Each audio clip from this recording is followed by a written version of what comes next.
On this month's episode of Dead Last, I finally got to a list that I've been talking about for like 3 years now. I've been wanting to do a J horror ranking for such a long time, and I thought that it would be interesting to pair them up with their American remakes to compare them, because there's been some pretty notable ones. And this is the roster that I went with. It's basically 5 powerhouse J horror flicks and our take on them, and then there's probably a few other big names out there, but these are the notable ones with US versions. And of course, as always, I sent that list out to my patrons, and they watched the movies and ranked them up. The way that it works is if someone ranked a movie as their number 1, that movie gets 1 point. If they put it in second, it gets 2 points, and so on down the list. The movie with the least amount of points is the best, and the one with the most is dead last. This month, 28 people answered the call, so that makes our best possible score 28 points. And the worst would be 280 if everyone voted the same film in dead last. So, now, let's jump on in and let's count the number of long-haired girls in white dresses. Coming in at dead last, and this may be one of the closest that we've had to a movie reaching the lowest possible score in quite a while, because at 261 points, only 19 away from a clean sweep of crappy, it is the US remake of One Missed Call. It was put in dead last 16 times, so 57% of the lists had this one there, and the best score that it got was 5th place, which it got 1 time. In fact, this movie was only given 3 scores that weren't either dead last or 9th place. And I wasn't one of them, because I had it in 9th, almost in dead last. But first things first, Azura Sky has a bad habit for getting predictions of her own death. Like, talk about typecasting. But yeah, this is exactly what you're fearing when you hear American remake. It takes the bare bones of the Japanese version and just blands everything up. There's not an ounce of style or mood, and all of the atmosphere of the original is traded in for this silly concept that those with the curse hallucinate random stuff, which basically translates here to a bunch of CGI nonsense. And the original Japanese version of this one isn't really known for having a groundbreaking story or anything. It was noted because of its mood and stylish flourishes. So stripping those back and just focusing on a brightly lit, glossy version of it completely misses the point. And it's not just us. This movie has the distinction of being rated at 0% fresh on Rotten Tomatoes, and that's out of 80 reviews. 80 people whose job it is to analyze movies unanimously agree that this sucks. And you may be like, well, critics never like horror movies, but the audience score is only 29%. And in terms of Rotten Tomato scores, that's in the negatives. And I guess at one point, both Ed Harris and Gabriel Byrne were attached to this movie. I'm not totally sure who they were slated to play, but I'm assuming one of them would have been the Ray Wise character, but I'm not sure. All I know is they dodged a bullet.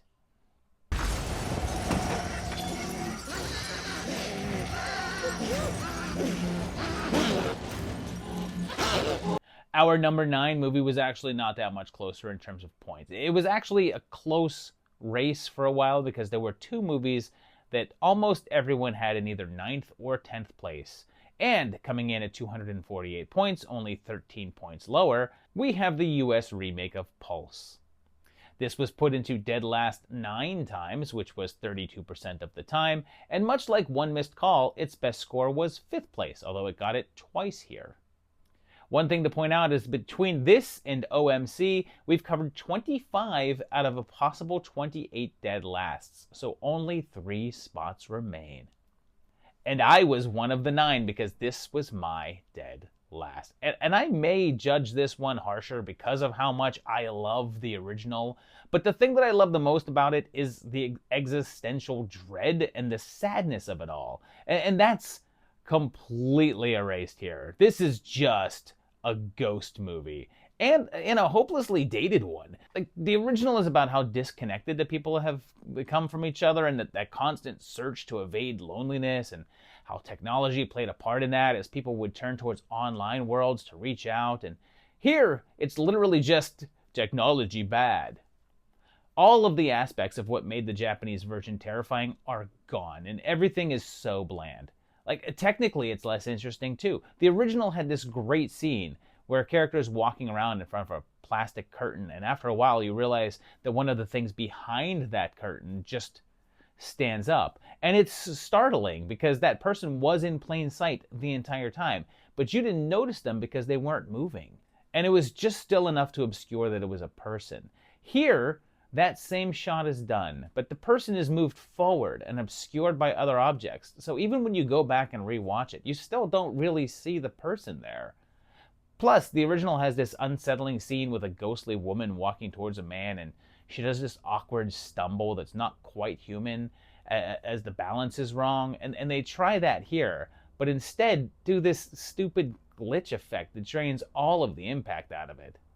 It goes from this super haunting moment to something that's just embarrassing.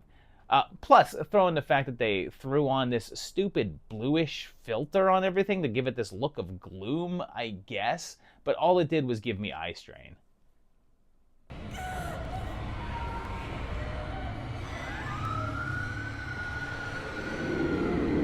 Well, with the two clear bottom entries out of the way, I had no clue what was coming next, so let's see how long it takes until we hit a Japanese version. And let's see if we do at number 8, with this entry only getting 202 points, dropping down 46 points from Pulse, and nope, still in the US with the remake of Dark Water from 2005. This was ranked in dead last 2 times, so there's only 1 left now. And the best score that it received was 4th place, which it did get twice. And I had this one right where it landed because this was my 8th place pick. And first things first, I noticed a trend with American remakes of J-horror, and that's taking the kid characters and aging them up. It's not even always a physical age thing because sometimes the kids are around the same age. But in the Japanese films, the kids seem like kids. But in the US versions, they seem to write the child characters more like world-weary adults. Like every kid in one of these is what people call an old soul. Plus, you lose the whole element of the metaphor apparent in the original. A major part of the Japanese version is the gradually decreasing mental state of our main character, and it felt like the water in the building was a representation of that. And the ghost stuff could actually all just be in her head. But you're getting none of that here. Her transition from slightly stressed out mom dealing with a divorce, but is still a good mother with a little bit of issues, to a ranting, raving lunatic is completely out of the blue here and doesn't feel earned at all. It's like she's super mom, and then 2 scenes later is someone that Child Protective Services is eyeing up. And it's too jarring. One thing that also stuck out to me was a step down, was the finale. There was something about that elevator bit in the original that just had more impact and felt more cinematic and dramatic. And here, it's just moved to a bathtub, which just feels more scaled back and didn't hit as hard.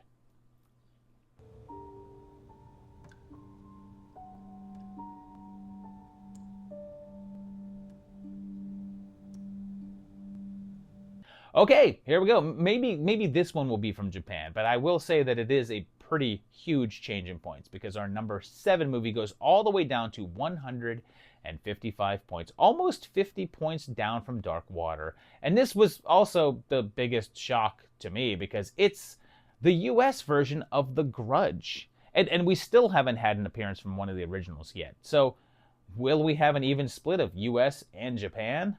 Well, this one didn't get any dead last votes, but it did get 2 9th place bids, but it was also put in 1st place twice. The first film on the list to get any 1st place nods.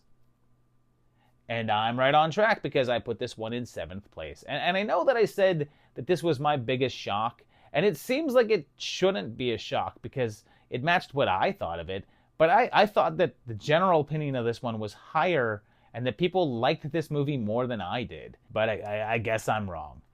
Probably the best thing that this one did was keeping the action in Japan. Like, there's just something uniquely Japanese about this legend and story that I'm not sure would have translated by just shifting it to some house in the suburbs. And I guess that's proven by the later films that moved the action to America. and just didn't have that same oomph. That said, it's oddly coincidental that everyone that seems to be affected by this house just so happens to be Americans here. But I also think that how you rate this one may really be a condition of which order that you watched them. Because if you saw the Japanese version first and then this one, you pretty much get that it's just that film again, but whiter. Any of the scares that you have here were done there, and probably slightly, if not greatly better. If you saw this one first, then those scares were probably fresh, and your idea of this movie was likely higher, as opposed to it just being an Americanized retread.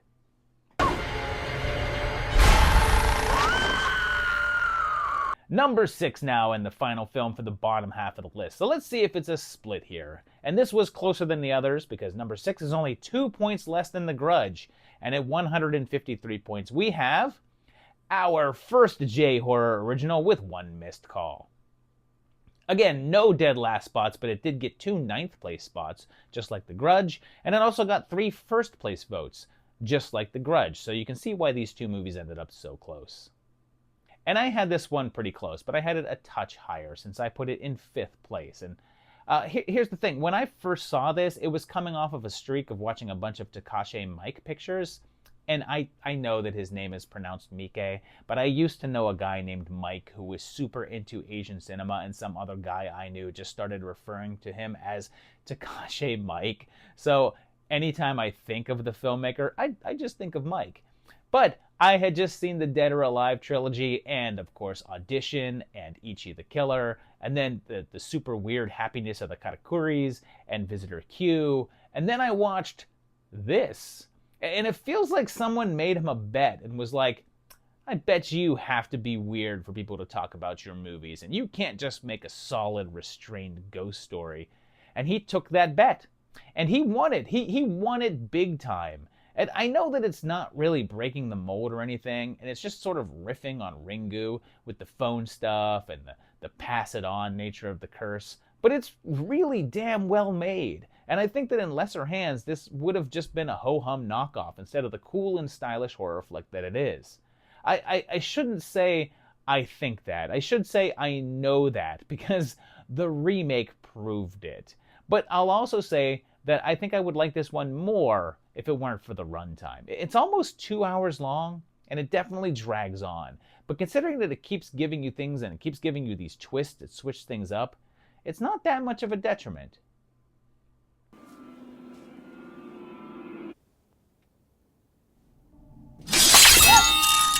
We're moving into the top half of the roster now, and we have mostly the Japanese originals left to go, but there is one American remake in there, so let's see how high it can get and which of these originals ranks the highest. And at number 5, with another good drop down of 23 points to 130, we have the original Dark Water. This one didn't get any dead last votes, nor any 9th place votes, and the worst it got was 8th place, but it got it 5 times, and it was put into 1st place 1 time. And my roster is still looking pretty close to how things shook out, because I had this in 6th place, just 1 spot lower than it is.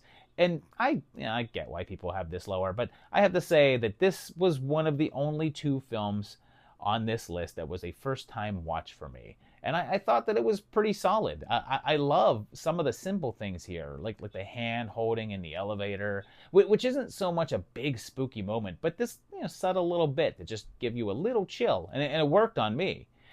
And coming from the director of The Ring, I was expecting some quality scares, but I'm not sure that it delivers on that front. But what it does is it gives me a really well-crafted story. It's a precursor in a way to the rise of the whole metaphor thing that's going on, where it's like, is it ghosts, or is it an increasing pool of water a metaphor for her growing insanity as she reaches her breaking point? Like, it feels like there's been a bit of backlash to that sort of thing lately, because so many flicks are covering that ground. But this was back in 2002, and the formula hadn't been established yet. Also, like I said earlier in the talk about the remake, I think that the elevator sequence at the end has a lot of impact. And maybe it's just because I have a young daughter, but that moment with her crying out for her mom really stuck with me. Ultimately, though, I do feel like this goes on for a bit too long and repeats itself a bit much to really stand out as a horror classic. But the interesting thing is that I think that this film works really well as a film in which there's possibly no supernatural element at all.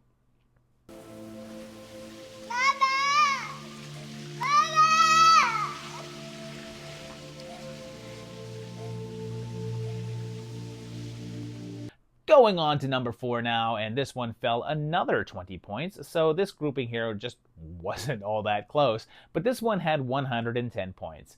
And it's one of the big ones with Ju-on, The Grudge. It's another that got no dead last and no 9th place votes, but it did get 2 8th place spots, but this was also put into 1st place once. And I really love this movie. It's in my top 3, in my number 3 spot. And where this one really nails it is in the tone. It had this off-putting feeling that just carries through the entire thing. A couple of things. One thing that some may find a detriment that I found to be a plus is the fractured narrative. I can see how that might make it feel disjointed at times, but I love how it made it feel like this weird puzzle. Like not knowing when you are adds this layer of mystery to the whole thing. One thing that might detract slightly is the fact that I do feel like some of this helps to have seen the TV movies that this is a continuation of. Those help flesh out some of this, and even though I don't feel as if not seeing those is essential, I think that it does help a bit. And it might make this feel a bit more complete. But when it comes down to it, I have a hard time comparing this to Ringu because I feel like they're both top-notch. However, I think that Ringu has the more coherent and interesting storyline that gives you this full story, whereas this one gives you more consistent horror and nails the atmosphere better. And what's interesting is that I feel like the American remake was the closest in feeling like it captures the tone of the original, and it's probably since it's by the same director, but it's still lacking the off-kilter feeling that this has. Like everything about it feels wrong. And I just love that it convinces you that this house is cursed and there's something off with it just by the feeling of it all.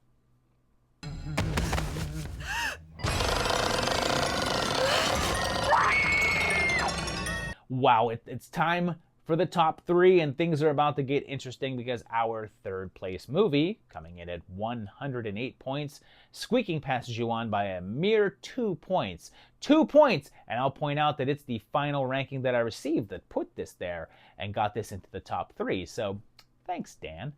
Because now we move on to Kairo. This did get the final dead last spot as one person placed it there, but it was also put into 1st place 7 times. And I was one of those 7 because this movie is my number 1. And holy crap, do I get into this one. Just the sheer level of tension that this film has is insane. Like the entire opening scene with the guy in his apartment just has this overwhelming feeling of sadness to it. And that carries over through the whole freaking thing. Even a scene with 3 people just sitting at a cafe has this whole sense of darkness going on. And the interesting thing about this one is that it captures a very specific point in time without feeling dated. That time was when the internet was finding its purpose and no one knew what it was, but figured it would be dark, and boy were they right, but not in the way this movie's showing you. But it also benefits from this era of grainy online video and imagery because that stuff was creepy in and of itself. But then, when it gets into the meat of it all, you realize that this is far more terrifying than just a simple ghost story.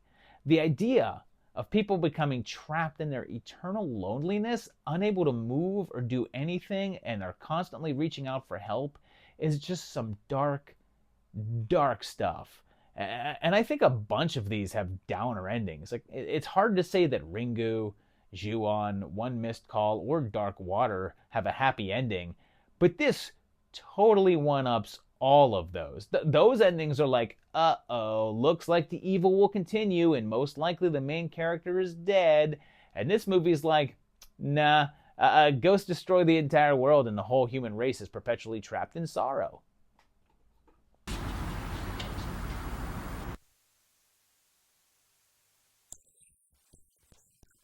There's only 2 movies left to go, and it's technically 1 movie because we have a bit of a showdown of rings here. But which one came out on top, the OG or the remake? Well, let's get right to it because our second place movie with 93 points, it's the US version, The Ring. The lowest score that this one got was 6th place, which it got 3 times, but it was ranked in 1st place 5 times, which was actually 2 less times than Kairo.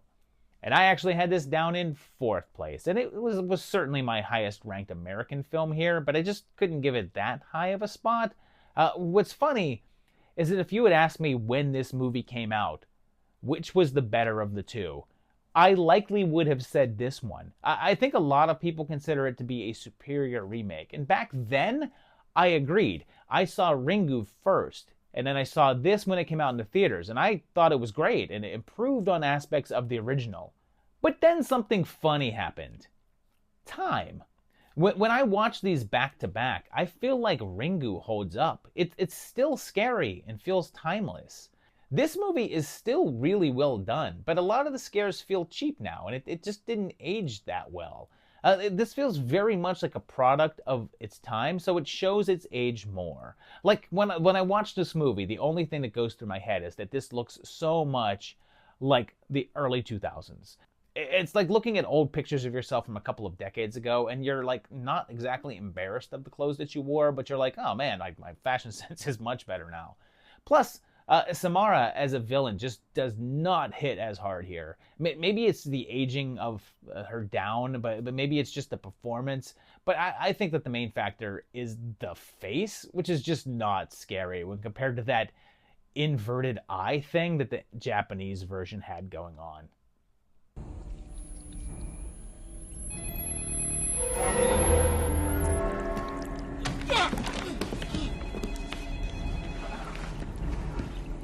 That leaves us with 1 movie, our creme de la creme here, and I have to say that I wasn't sure that this would end up here, but I'm not surprised that it is. And at number 1, with a mere 80 points, we have Ringu, the OG Japanese ring film.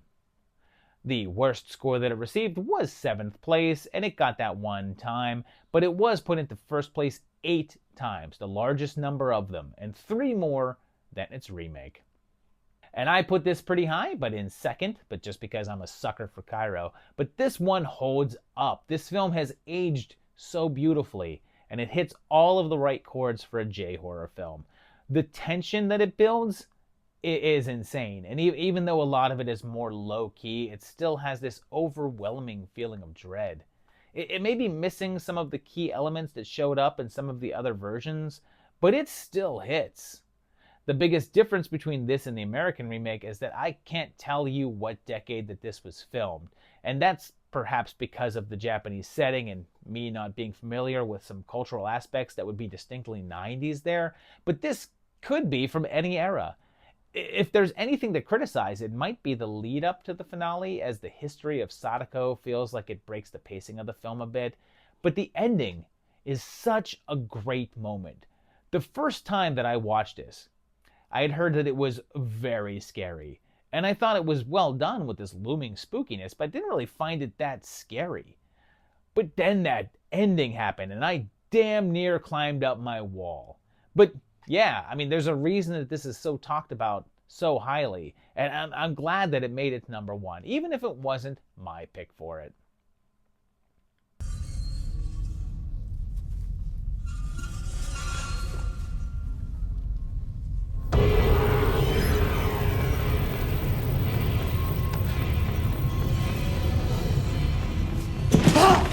So there you have it, the showdown of Japan versus the US. And yeah, was there ever any question?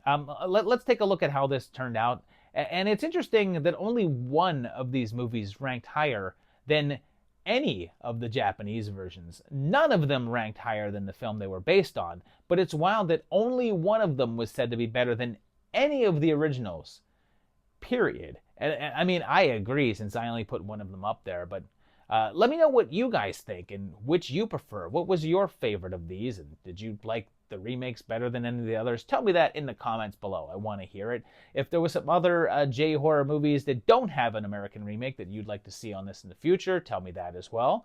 Also, if you enjoyed this video, hit that like button. If you like what you see on the channel, hit subscribe and check out my Patreon page at patreon.com/movietimelines, where you can actually participate in the Patreon rankings for Dead Last. We do a list every single month, and for as little as $1 a month, you can be a part of it. So go there, and otherwise keep on watching the videos, and I'll see you very, very shortly for another great one. Thanks a lot, and bye-bye.